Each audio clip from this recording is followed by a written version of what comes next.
Hello and welcome, and in today's video I'm going to share with you the top 10 most difficult Ark tames, so let's get into it. In at number 10 we have the Desmodus, and this is just one of those creatures which, albeit isn't going to be the most difficult tame out there, getting those blood bags for that first Desmodus is definitely going to be a challenge, and also just surviving the whole thing and getting to the area where they spawn is quite a challenge as well, especially when there's so many of them all in one place and you just want to tame one of them and you don't want loads and loads of these things after you. And obviously the getting of the blood bags will be a pain, as it will take ages to extract a blood bag like every 5 seconds from your body, but it's definitely well worth the tame. The Desmodus is one of the most useful tames out there, especially for its sanguine elixir, as it is an absolute taming cheat.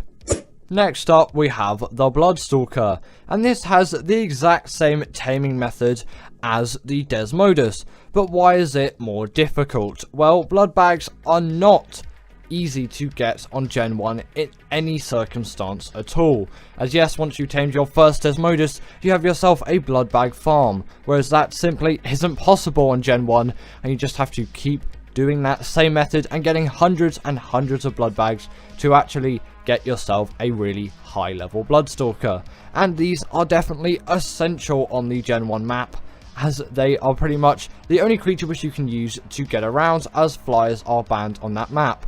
And they're a pretty good shout on Arboration 2, as flyers also aren't allowed on that map, although you do have creatures like the Rock Drake, whereas on Gen 1 this is your only real creature which you can use to travel around at great speed, like the Rock Drake on Arboration.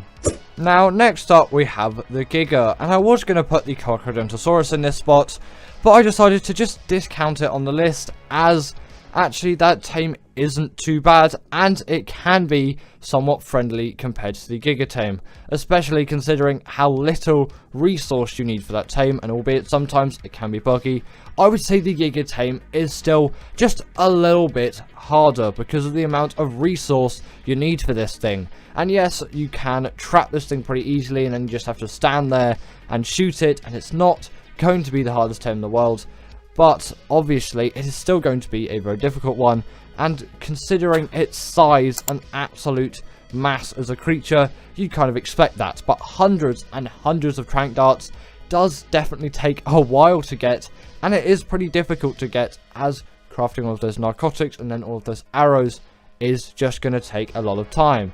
And if you're breeding this creature on official, then have fun with raising a creature like this for 2 whole weeks. This is why I am never an Ark official player. Now, next up we have the Golem, and this creature is essentially tamed by shooting cannons into this thing's face, or you can use rocket launchers, but it is a lot harder to do it with that method, albeit cannons' mobilities are absolutely terrible, whereas the rocket launcher you can aim pretty easily. It's just more difficult to actually get it to work with the rocket launcher for it to deal enough torpor before the creature actually dies, as the rocket launcher is more of an attacking weapon where no one, absolutely no one, is going to use the cannon to raid a base in a PvP scenario or anything like that. Rocket launchers with homing missiles will probably be used at some point, and they definitely are used to destroy metal bases, but not cannons. That is kind of more of a taming weapon, which can be used to tame things like the Golem and also creatures like the Astrocetus as well. And it definitely does make the tame very difficult, as the cannons are hard to aim and very, very expensive. But it is well worth it, as these creatures are absolute beasts of Scorched Earth, and they can tear through any creature that spawns on that map. Now we have the Basilisk, and this is the first Arboration creature on the list, and actually the next 2 creatures after this are Arboration creatures again. Arboration creatures are actually significantly harder to tame than one may think, and in terms of the Basilisk taming method, it seems very simple on paper. Just get some Rock Drake eggs, that's your only real option on Arboration, but you can use Wyvern eggs, and you can use Magnum eggs if you want, and then drop them in front of it without aggroing it, and then it will eat them, and then you have yourself a tamed Basilisk. But aggroing it is very easy, and obtaining those eggs, especially Rock Drake eggs on Arboration, is very, very difficult if you don't have a Rock Drake already. And even if you do have a rock drake, it still is a challenge to go all the way down into the red zone and get those eggs and bring them back up. The basilisk is definitely a hard tame, but a very fun one which you should do at some point, as long as it doesn't bug out, but you know, it's Ark. Now we have the rock drake, and you may be telling yourself, well, isn't the basilisk a harder tame as you have to get the eggs and also not de-aggro it?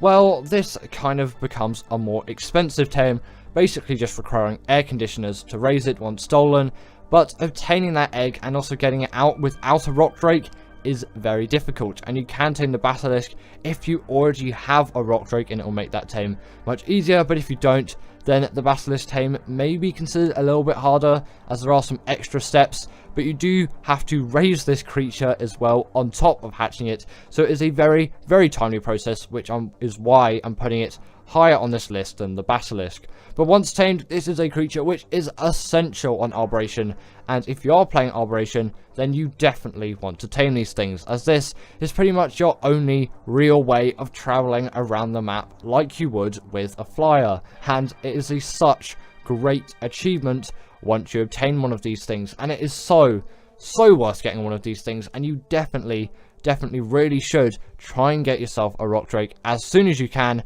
Albeit they are very difficult tames, it is definitely attainable to an Ark player with any moderate level of experience. And the Reaper had to be on this list. This creature is one of those tames with an immense amount of steps. Again, somewhat seeming simple on paper, requiring you to get this thing down below 1,000 health, get impregnated by it, and then just raise the Reaper baby. But there are so many little things which you'll need to do in between that. Firstly, finding a Reaper, then building a trap to actually damage down that Reaper, then going up to it and getting impregnated by it, which can lead to you dying if for some reason it doesn't want to do the impregnation thing. You can tell its health is low enough when it has a red glow. Then after that, you need to get loads and loads of XP to get this Reaper to be as strong as possible. Then after it's raised, it's going to kill you so many times, and Reaper pheromone glands are going to be used to kind of put yourself in the position that the Reaper mother would be in. But once tamed, it is well worth it, as these are the beasts of Arboration. They deal so much damage, and no creature can really stand against the Reaper. They're even stronger than the Giga, really, in my opinion, in terms of force, and they're a lot smaller in terms of their size as well, and they have a hell of a lot more mobility over something like the Giga. In at number 3 is the Rhino Gnather, and these creatures are very irritating and difficult to tame, as their tame method just has a wealth of steps. And on ASE at the moment, and just into the future on ASE, you will just have a hard time finding these things on the island or Lost Island in any swamp biome, as they are incredibly rare. Whereas on ASA, the spawns are somewhat fixed, and they're really not difficult to find at all. So it's significantly harder on the older version of Ark due to their spawns, but you can always just raise your dino count, do the dino wipe command, or anything that helps the spawning of dinos as long as you're on single players. The dino wipes command, if you wanted to know, is destroy wild dinos, if you didn't know that already. Don't just put destroy all dinos. I can't remember what it is. There's a command like destroy dinos. That will destroy your tamed dinos too, and you don't want to do that at all. So destroy wild dinos, and that is going to dino wipe all of the wild creatures on the map. And in terms of this thing's taming method, you'll want to kill a male Rhino Gnather to get its pheromone, which is a challenge in itself because they have a lot of health and they pack a punch in terms of damage. Then get a Bronto on all of those items which are on screen if you want 100% effectiveness. The Bronto isn't strictly necessary, just use any kind of large creature, but the Bronto is definitely the advised. Then really you want a net gun for this, so net gun it, and then after that you're going to want to damage this thing down to a really low amount of health, as low as you possibly can. You may need to hit it a couple of extra times. I'm using Awesome Spyglass mod here, but that isn't on ASA at the moment, and so isn't the net gun, so you need to trap it in that case. And you can always use the magnifying glass if you don't have any kind of mods to see this thing's health. The torpor isn't really necessary. Then you're going to want to feed that pheromone into your Bronto, or whatever creature you're using in this case. I'm not sure what creatures can be used. The Bronto is definitely advised. Then afterwards it will come out of its kind of net trap, and then it will impregnate your dino, which is where you want to feed it all of those resources. Then it will collapse over and your Rhino Ganatha baby will be born. In at number 2 is the Shadowmane, and this creature really seems like a very, very simple tame on paper, but in fact it isn't at all. This creature just has a wealth of things which can go wrong with it, namely that this creature will just like to aggro onto everything, and you're going to need things like Gilly and probably a trap as well to do this fully successfully, or at least with the most amount of ease. And then getting the fish at the right size as well can just be a challenge in itself, because you know, Ark is Ark. But before we get into number 1, I just want to list a couple of quick honourable mentions which didn't make it onto the list. The Troodon has to be mentioned on this list, so does the Carcharodontosaurus, the Noglin, the Astrocetus, the Astrodelphis, the Titanosaur, all of the titans which you'll find on Extinction, the Managama, and the Hesperornis, all having their own varying difficulties in taming methods. So let's get into that number 1 spot. And in at number 1 is the Amargasaurus, and this creature is by far the bane of so many people's lives, requiring Raj Clark 24 hours to actually tame this thing, which is insane for a creature, which is unprecedented for every other Ark tame. No creature has a taming method like this one, and if you do this taming method, in fact, you will probably not be sane by the end of it, allowing it to run around and fight with you until it is tamed. This is the absolute bane of any Ark player's existence. But we can't forget the Fenrir too. This thing is just too difficult. The top 10 most disregarded Ark tames. In at number 10, we have got the Megalosaurus, and although this creature is widely used on maps like Arboration, I find it could definitely be used a lot more, and it does spawn on maps like the islands. Like, you can go into caves, like the artifact of the Devourer cave, I think has a few, and the artifact of the Massive, or the artifact of the Hunter, I think has a few lying around there. And obviously you can use Creature Finder Deluxe if that's your thing as well. If you have access to that, it really does help out, especially for you ASA players out there, because it is accessible to everyone. But on normal Ark, if you're a console player, I'm sorry, you won't have access to that.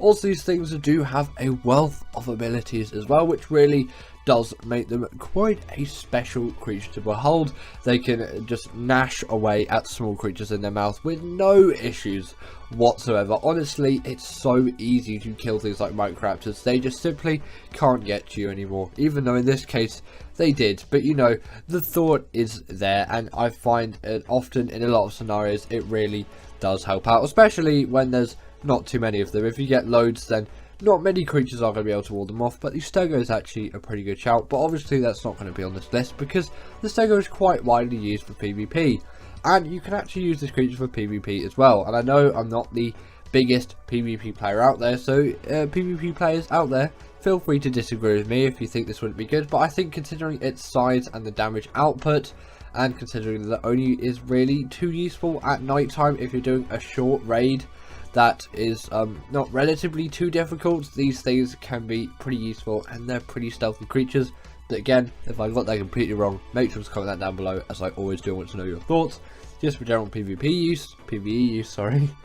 These creatures are just really great for traversing around the map, great for defeating the Rock Wreck on Arboration, obviously just great on Arboration in general, but I think they're really great carnivores that deserve a lot more respect than they already get. Next up on the list, we have got ourselves the Carbenemes, and although this creature seems just like a pretty useless creature which you'll see all over the beaches on maps like the island, it really is one which can be extremely useful in the early stages of the game, just for general use as an underwater mount, and just as a general mount for getting around the area and just having a little explore. Obviously this creature isn't going to give you the best experience out of every Ark creature, as they are particularly slow, and that can be quite frustrating. But things like Quetzals are slow as well, and they are later game tames, although they are a little bit outdated, and you do find with creatures like this you really do see their age in some regards, and especially if Wildcard did give these things to TLC, I think it would really boost the amount of players that would be using these things, as they definitely could do with a couple of extra features and abilities to make themselves generally just be better creatures. Maybe they could even get the hydration buff underwater, just something quite simple that would just make these creatures a lot better. But I do find their main use is being your first underwater mount in the game. Yes, their saddle can be a little bit expensive, requiring 10 cementing paste, at least I think it's 10 cementing paste, but they can just be really good in those early stages to get yourself those silica pearls and get yourself some oil. Yes, you can get it from trilobites, but I find if you want to get it in some larger amounts and also generally just quicker, unless there's just trilobites absolutely everywhere, I find the carb enemies is just the way to go. They're really useful creatures, honestly very disregarded in my opinion, and I wish people use these things more. Sadly they don't, but you know, maybe in the future. Now, as I stated earlier, this video is sponsored by the Ark Echoes of Arcadia Light RP, and I'm really thankful for them reaching out for me. But I want to tell you why this is the best Ark server out there. It is the most immersive RP server by far. I love all of the time that I've spent with it, and so far I've thoroughly enjoyed all the playthrough, and that is due to daily and weekly large events. So you get an event daily, but you get a weekly large event. On top of that, there's 9 gigabytes of DLC full conversion, which just adds a whole new way to play. There's a fresh wipe at the moment as well, so if you want to get started, you really can do well. There's over 60 mods, over 75 new creatures. There's all the DLC creatures there. It's on the center. You are going to have the best time on this map. And there's even 12 unique basic classes. And with a server like this, with 100% uptime, there's really nothing that can go wrong. So scan the QR code on screen, or there'll be a link in the description to join the server right away. Next up, we have got ourselves the Bloodstalker. And although this unassuming little creature spawning in the bog biome on Genesis 1 seems like it would be used quite a lot, and although yes, it is actually used reasonably widely among players, the Maywing has sort of taken a place as a better travelling mount out there, but that's actually not why I put it on this list. Contrary to popular belief, I think that the best use for this thing isn't just to be an insane travel mount, but is to be that epic underwater ocean creature that you've all been looking for. At least I've been looking for it, and in my recent Ark exploration I have found the Bloodstalker is an extremely effective creature for use in underwater travel. It really is one of the most diverse creatures in so many ways, especially again linking back to underwater exploration. They essentially have an awesome spyglass, if you will, where you can see the aggros of all the creatures as well. You can't see their health and stamina and all their other stats and torpor and things like that, but still you can see the aggros of creatures, and especially with the lack of visibility in a place like the ocean, it can be extremely useful to know if you need to evade some danger. Also, these creatures just generally are really useful mounts, and I feel like the Maywing has taken too much of the spotlight, if you will. I know it is a really great creature, but I find that if we have a little bit more creature variety in our life, we can find some better uses for creatures, the Bloodstalker being a great underwater travelling mount, and that's my niche that I find it to be good in.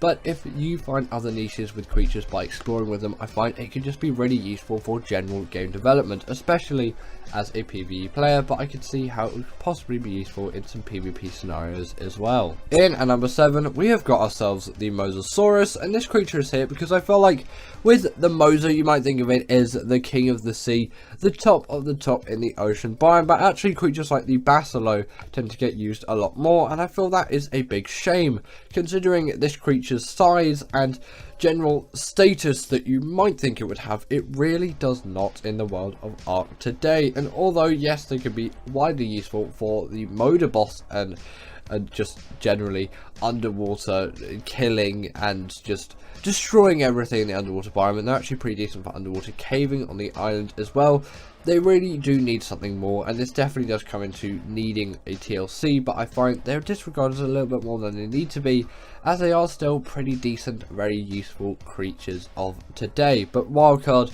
I really do urge you to add some more support to this creature, as I do think they need it. They just need that lift to really become some powerful creatures, as they're just other creatures right now which do it a lot better than this thing. Coming up next, we have got ourselves the Velonosaur, and I feel like this humble creature on extinction really does deserve a lot more attention. This thing spawns in the desert dome on the map, and you know, a lot of people did tame it back in the day, and more people did tame Velonosaurs back when Gen 2 came out with the Velonosaurs, and they definitely just show Wildcard does give these things a lot of respect, and I don't think they need really any TLC in any regard, you could say. Although the one improvement could be if you level up the melee damage, their spines, you can call them, they will actually scale with the melee damage, because they don't, only your melee attacks will. But maybe you could say that is a little bit too OP, and I think everyone would be using those if you did do that. But still, these deserve a lot more attention. Okay, the Velonosaur is a really nice niche of a creature which you can't really find anywhere else, and you'll find loads of cool uses for it, and I find that is really useful to have. Again, linking back to the Bloodstalker, if you experiment around with loads of creatures in the game, you'll probably find some creatures that you really like using for very specific tasks. And with this thing, it's just generally attacking creatures from afar, and you'll find it just be quite useful as a general travelling mount. At least I have, is you can just quickly kill things off from a good distance away, and it really does aid me in my travels. But obviously you can find your niche with this thing as well. In at number 5, we have got ourselves the Carnotaurus, and I really do want to talk about this creature quite a lot, because I am definitely a Carno lover, so I do have quite a lot of bias. But you know, I do have bias for this whole list, as I am the one making it, although I've factored a little bit of just general things that I have found around, because I don't just want to play into my opinions, although they are largely mine. I do want to know that. I do want to tell you that, sorry.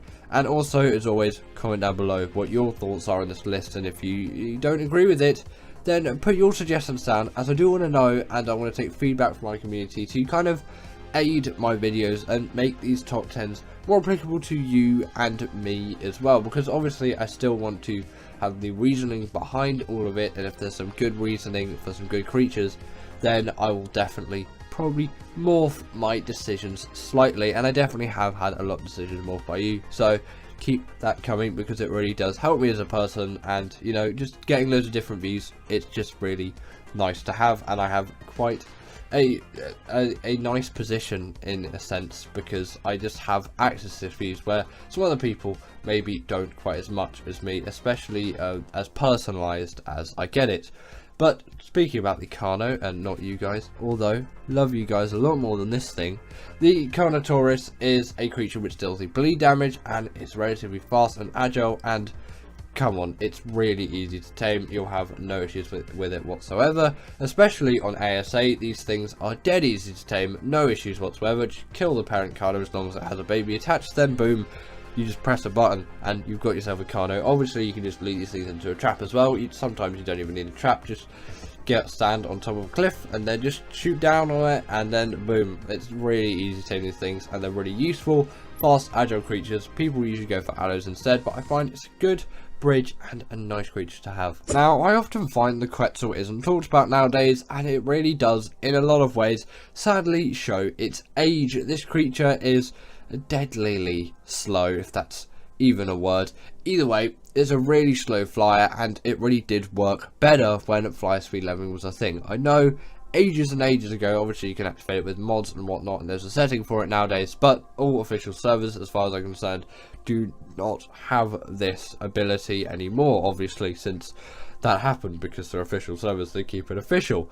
Either way, these creatures have really just seen a downfall in recent years, as creatures like the Rhinoganatha and the Astrodelphis, the Trophionathus came out. They're just more useful for this kind of job, and although no flyer really does replace the platform saddle that the Quetzal has, it's not really the best that you can get out there, and you can really just get some better solutions than this nowadays, as it really isn't the best creature to fly around on. But if they gave this thing a bit of TLC, then I really think it could do a lot better, and just generally I think it gets a little bit less respect than it deserves, as they still can be quite useful to this day. In at number 3, we have got the Megalodon, and I kind of have to put this creature here in my opinion. I find like the Megalodon is by far like one of my favourite prehistoric creatures, so again I'm going to have a lot of bias here, But I really like this creature in Ark. I've only taken these things for years and years and years. Really did enjoy when they get the TLC as well. That was a nice, cool addition for these creatures to have. Showed Wildcard, she did have some respect for these ocean beasts. And in a lot of regards, I'll say they're better than something like a Moser. And I use them a hell of a lot more. But I don't see loads of other people using them. And I don't feel like they need too much TLC. They really just do stand alone as their own thing. But I feel like people just skip these things and disregard them, and they're really useful for general underwater travel, for defeating the Moder boss on Gen 1, and even underwater caving. And although that can be done with a Barry, I find the Megalodon does work quite effectively. It's just nice to have a Megalodon. It's a really easy to tame, effective, useful underwater mount, and you can do a lot with it. Although its turning circle isn't the greatest, the Wyverns isn't either, so anything about its mobility, you know, there's some really good creatures out there, loads of people use that have terrible mobility, although not the strongest argument I've never heard for these things. I really think they could be used a lot more. Speaking of the Barry, in number 2 we have actually got the Baryonyx, and I'm going to put this creature here, as with the rise of creatures like the Shadowmane, and also just ever since the Thyla's release, this creature has had a decline in uses, and it goes down, I'm pretty sure, year by year. Less people talk about this thing and less people use it, but it is just so useful for doing any kind of caving. I really think it deserves to be on this list 100%. I just don't really see people using these things nowadays and talk to them as much. Again, I've said it before, but I want to repeat it for emphasis, because you know, these creatures are so easy to tame, and although yes, maybe they use fish meat is really not that hard to come by, and you don't need to tame these things up to 100% effectiveness or use all that prime fish meat. Unless you're an official, then it is going to take quite a while, but still, it's not the hardest thing to come by in the game, and it is definitely worth the effort because of their insane caving ability. They're also just generally great carnivores to have traveling around the map, and obviously if you right click or whatever the equivalent second attack button is for you, if you're a console player or mobile player of course, then you can use the spin attack underwater, and it can stun creatures up to the size of a Megalodon. Again, really useful for doing underwater caves. Like I said when I talked about the Megalodon, the Barry is also a great option which can be used, but it's mainly great for caving and also just as a general travelling mount. Again, you can find your niche with this thing, but maybe stick to with what people find this is the best for first and see how you go. And finally, in number 1 we got the Crystal Wyvern, and I'm putting this thing here as Wyverns are heavily used by tons of Ark players, and especially considering Ragnarok, as far as I'm concerned, is still the most popular Ark map out there. Not sure what Fjorda's done to that statistic or not.